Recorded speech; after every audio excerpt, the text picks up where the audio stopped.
दिवालिया खाते या इंसॉल्वेंसी अकाउंट। दिवालिया हम किस व्यक्ति को कहते हैं?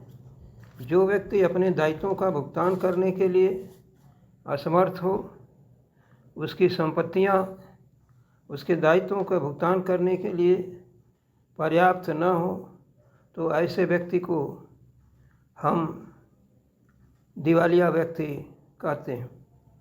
दिवालिया होने के लिए न्यायालय की अनुमति लेनी पड़ती है और न्यायालय में आवेदन देना होता है दिवालिया के लिए। और ये आवेदन कौन दे सकता है?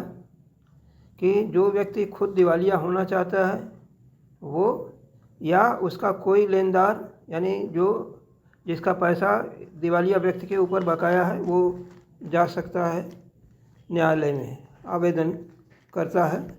तो ऐसा करने के लिए यानी न्यायालय किन आधार पर दिवालिया आदेश पारित करता है, उसके लिए कौन कौन से अधिनियम प्रचलित हैं, तो इसमें हम जो क्वेश्चन इस वीडियो में दे रहे हैं वो क्वेश्चन यानी 2 पार्ट में यह वीडियो अभी है, जिसमें पार्ट 1 ये है। और इसके पहले हम आपसे अनुरोध करेंगे कि हमारे चैनल को सब्सक्राइब करें और वीडियो को लाइक करें। तो पहला क्वेश्चन यह है कि इंसॉल्वेंसी एक्ट आर इंक्लूडेड, यानी इंसॉल्वेंसी दिवालिया खाते में, दिवालिया अधिनियम में कौन कौन से अधिनियम शामिल होते हैं। नंबर 1 है प्रेसिडेंसी टाउन्स इंसॉल्वेंसी एक्ट 1909, या इसको प्रेसिडेंसी शहर दिवालिया अधिनियम 1909 कहेंगे। दूसरा है प्रोविंशियल इंसॉल्वेंसी एक्ट 1920, यानी प्रांतीय दिवाला अधिनियम 1920। और तीसरा है अभी 2016 में जो बनाया गया है दिवाला एवं शोधन अक्षमता संहिता 2016, या the insolvency and bankruptcy code 2016। तो ये 3 अधिनियम के अनुसार न्यायालय दिवालिया होने के लिए आदेश दे सकती है। उसके कुछ शर्तें होंगी, वो पूरा करेगा एप्लीकेशन इनका आवेदन, तो आवेदन पारित हो जाएगा, तो आवेदन पास हो जाता है इनका दिवालिया होने के लिए। जब ये आवेदन हो जाएगा पास, यानी जब कोर्ट आदेश कर देगी तो एक ऑफिशियल रिसीवर नियुक्त करती है। वो दिवालिया व्यक्ति की संपत्तियों को अपने अधिकार में ले लेता है और उसको बेच करके सारे दायित्वों का भुगतान करता है।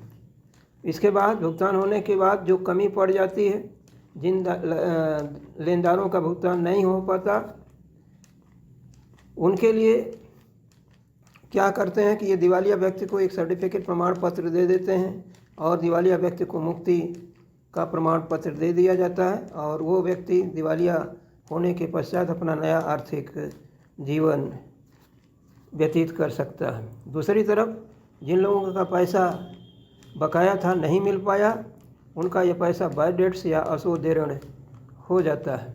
तो पहले क्वेश्चन में जो अधिनियम बनाए गए हैं वो 3 अधिनियम हैं, presidency towns insolvency act, provincial insolvency act और insolvency bankruptcy code 2016, all of the above, यानी कि उपरोक्त सभी।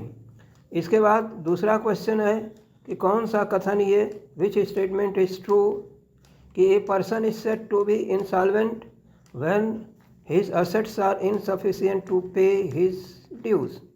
इस क्वेश्चन में हम ये बताए हैं कि इंसॉल्वेंट किसको कहते हैं और बैंकरप्ट किसको कहते हैं। तो ये पर्सन जिसकी संपत्तियां, एक व्यक्ति जिसकी संपत्तियां उसके दायित्वों या देयों के भुगतान करने के लिए इनसफिशिएंट हो या अपर्याप्त हो, वह व्यक्ति इंसॉल्वेंट कहलाता है। कि ये person is said to be insolvent when his assets are insufficient to pay his dues. दूसरा है a person is said to be bankrupt, एक व्यक्ति बैंकरप्ट, यानी दूसरे हिंदी में भी इसको दिवालिया ही कहते हैं, when his assets are insufficient to pay his dues and also protected by government from his liability. मतलब इसमें थोड़ा इंसॉल्वेंट हिंदी में जो है पहले नंबर में इंसॉल्वेंट यानी दिवालिया, और बैंकरप्ट की भी हिंदी वही दिवालिया ही होती है। लेकिन अंतर क्या है कि बी वाले में कि इसकी संपत्तियां पर्याप्त नहीं हैं लेनदारों का भुगतान करने के लिए, तथा उसे सरकार से अब जो है संरक्षण प्राप्त हो गया है, यानी कि उसको जो बकाया दायित्व जिसका भुगतान नहीं कर पाता है, जो भुगतान नहीं कर पाता है उसको आगे भुगतान नहीं करना। तो ऐसे आदमी को बैंकरप्ट कहते हैं। भारत में इंसॉल्वेंट और बैंकरप्ट दोनों एक ही सेंस में प्रयोग किए जाते हैं। तो बी इसका है कि एक व्यक्ति दिवालिया तब कहलाता है जबकि उसकी संपत्तियां उसके देय दायित्वों का भुगतान करने के लिए अपर्याप्त हों तथा उसके दायित्वों के संबंध में सरकार से संरक्षण प्राप्त हो गया। और सी है कि in India insolvency and bankruptcy are used for similar sense, यानी समान उद्देश्यों के लिए समान अर्थों में इसका उपयोग किया जाता है। तो इस तरीके से ये तीनों कथन सत्य है। इसके बाद प्रेसिडेंसी टाउन्स इंसॉल्वेंसी एक्ट 1909, यानी कि प्रेसिडेंसी शहर दिवालिया अधिनियम 1909 कहाँ पर लागू होता है, किन शहरों में लागू होता है। Number 1 Chennai, number 2 Mumbai, number 3 Kolkata, all of these. इसका मतलब ये है कि जो पहले के प्रेसिडेंसी शहर थे, जब ब्रिटिश गवर्नमेंट यहाँ आई, ईस्ट इंडिया कंपनी, तो पहले इनके जो प्रेसिडेंसी शहर बनाए गए उनमें चेन्नई, मद्रास, मुंबई यानी बम्बई और कलकत्ता यानी कोलकाता, इन 3 शहरों में प्रेसिडेंसी टाउन्स इंसॉल्वेंसी एक्ट 1909 लागू किया गया। तो अगर दिवालिया व्यक्ति, यानी जो व्यक्ति दिवालिया होने जा रहा है, वो अगर इन 3 शहरों का रहने वाला है तो उसको हम प्रेसिडेंसी टाउन्स इंसॉल्वेंसी एक्ट में कवर करेंगे, यानी कि लेंगे। किन लोगों का पैसा बाकी है इससे कोई मतलब नहीं। जिनके ऊपर पैसा बकाया है उनको होना चाहिए चेन्नई का, मुंबई का, कोलकाता का, तो प्रेसिडेंसी शहर दिवालिया अधिनियम इन पर लागू होगा। तो इस तरीके से इनका आंसर जो है कहलाएगा ये डी वाला, यानी कि ऑल ऑफ दीज। इसके बाद चौथा है कि प्रांतीय दिवालिया अधिनियम 1920 कहाँ लागू होता है।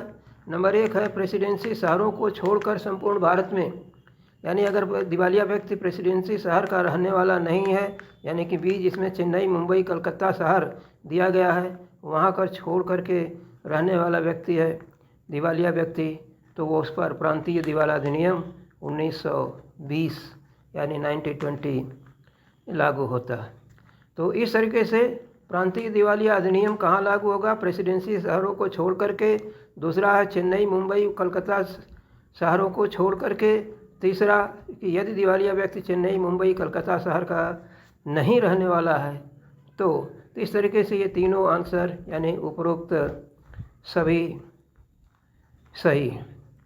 इसके बाद है 5वां question, which of the statement oblique account is prepared along with the application of insolvency.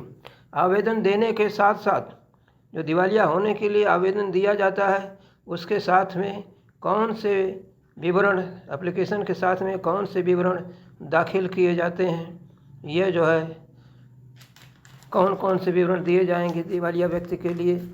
तो पहला है स्टेटमेंट ऑफ अफेयर्स, बी है डेफिशिएंसी अकाउंट, और फिर उसके बाद दोनों ए और बी, और इनमें से कोई भी नहीं। यानी दिवालिया व्यक्ति की संपत्तियों और दायित्वों का विवरण जिसको हम स्टेटमेंट ऑफ अफेयर्स कहेंगे उसको देना होगा। डेफिशिएंसी अकाउंट यानी कि दिवालिया व्यक्ति क्यों दिवालिया हुआ उसके कारणों को बताने के लिए हमें डेफिशिएंसी अकाउंट बनाना पड़ता है। इस तरीके से दोनों आवेदन ये देने पड़ते हैं, यानी दोनों विवरण या खाते दाखिल करने पड़ते हैं, जिसको हम क्या बोलते हैं कि आंसर इसका सी होगा। इसके बाद 6वां question, the liability side of the statement of affairs is divided.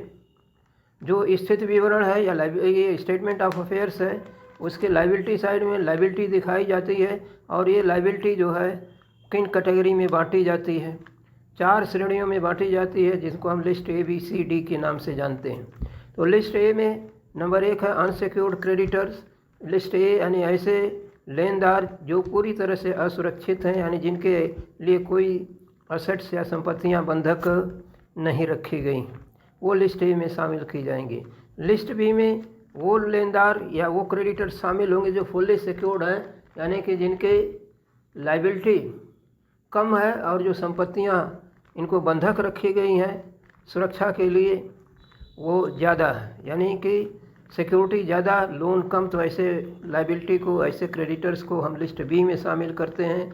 और इसके विपरीत अगर है लोन ज़्यादा है, सिक्योरिटी, मॉर्गेज सिक्योरिटी यानी बंधक रखी गई संपत्ति कम है, तो उसको हम लिस्ट सी में शामिल करते हैं। और लिस्ट सी से जो अमाउंट बच जाता है, जितनी संपत्तियां बंधक रखी हैं उसको घटाने के बाद जो बच जाता है उसको हम कहाँ पर रखते हैं, अनसिक्योर्ड के लिस्ट ए में। इसके बाद ऐसे लेनदार, प्रेफरेंशियल क्रेडिटर्स लिस्ट डी, ऐसे लेनदार जिनको पहले हम भुगतान करते हैं, यानी संपत्तियां बेचने के बाद, संपत्तियां बेच करके जो रकम वसूल होती है उसको हम पहले पेमेंट करते हैं। ऐसे लेनदारों को हम पूर्वाधिकार लेनदार कहते हैं, जिनको हम लिस्ट डी में शामिल करते हैं। तो इस तरीके से 4 कैटेगरी में लिस्ट बनाई जाती हैं लाइबिलिटी की, list A, B, C, D. तो सही उत्तर क्या है इसमें? सी वाला है, जिसमें चारों दिया गया है, नंबर 1, नंबर 2, नंबर 3 और नंबर 4। इसके बाद जो है 7वां क्वेश्चन कि न्यूनता की राशि दिखाई जाती है, यानी कि डेफिशिएंसी की जो आती है, जिसमें असेट्स और लाइबिलिटी का डिफरेंस है, यानी लाइबिलिटी ज़्यादा है, असेट्स कम है, तो उसको किस लिस्ट में, किस सूची में दिखाई जाएगी? यह list A, list D, list C यानी जी और लिस्ट एच। तो लाइबिलिटी ज़्यादा है, असेट्स कम है भुगतान के लिए, तो इसका जो डिफरेंस आएगा उसको हम लिस्ट एच यानी स्टेटमेंट ऑफ अफेयर्स के क्रेडिट, उसमें असेट साइड में लिस्ट एच के अंतर्गत डेफिशिएंसी के नाम से दिखाते हैं। इसके साथ ही डेफिशिएंसी से रिलेटेड डेफिशिएंसी अकाउंट भी बनाया जाता है। दूसरा, इसके बाद है 8वां क्वेश्चन कि interest is payable after the date of insolvency.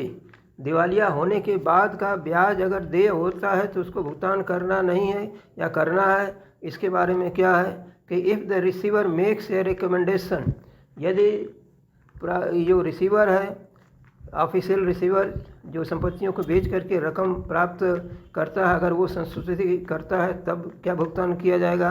If there is a surplus after the payment of all claims, सभी दायित्वों का भुगतान करने के बाद अगर सरप्लस बचता है तो भुगतान किया जाएगा। या if business liabilities are insured, या बिजनेस के दायित्व, व्यवसाय के दायित्व बीमित हैं, तब भुगतान किया जाएगा, या बोथ ए एंड सी। लेकिन इसमें आंसर क्या होगा कि बी होगा कि अगर सारे दायित्वों का भुगतान, सभी दायित्वों का भुगतान करने के बाद बच जाती है, असेट संपत्तियां बच जाती, सरप्लस में आ जाता है, तब हम ऐसे ब्याज का भुगतान कर सकते हैं जो दिवालिया व्यक्ति के दिवालिया होने की तिथि के बाद का। इसके बाद यानी इसका आंसर जो होगा बी होगा। 9वां क्वेश्चन है कि under the provincial insolvency act rent due to landlord is preferential for a period of. क्या प्रांतीय दिवालिया अधिनियम 1920 के अंतर्गत किराया पूर्वाधिकार होता है भूस्वामी को दे इस preferential for a period of कितने महीने के लिए? 1 महीने के लिए, 2 महीने के लिए, 4 महीने के लिए, या नॉट प्रेफरेंशियल? तो प्रेसिडेंसी टाउन्स इंसॉल्वेंसी एक्ट में 1 महीने का किराया पूर्वाधिकार होता है, लेकिन इसमें प्रोविंशियल इंसॉल्वेंसी एक्ट को पूछा गया है, इसलिए ये किराया पूर्वाधिकार नहीं होता है इसमें। तो इसमें नॉट प्रेफरेंशियल यानी कि 9वां का आंसर डी होगा, यानी पूर्वाधिकार किराया नहीं होता। इसके बाद लास्ट क्वेश्चन है कि bills of exchange are shown under list E, F, G, H, यानी असेट साइड में 4 लिस्ट होती हैं।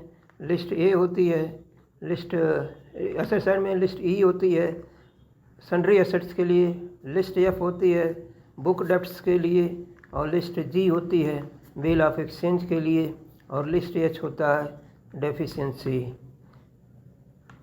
के लिए। तो इस तरीके से जो 4 लिस्टें असेट साइड की हैं, उसमें लिस्ट जी में जो है हम दिखाते हैं किसको? बिल्स ऑफ एक्सचेंज को लिस्ट जी के अंतर्गत। विनिमय विपत्र कहाँ पर दिखाए जाएंगे? लिस्ट जी के अंतर्गत। वैसे हमारा इसमें जो साइन यानी बोल्ड लेटर एच पर लग गया है, लेकिन उसको डी के बजाय पढ़ेंगे लिस्ट सी को या जी को। तो इस तरीके से हमारा ये इंसॉल्वेंसी का दिवालिया खाते से संबंधित छोटा सा वीडियो है। दूसरा वीडियो इसके पार्ट 2 में आएगा।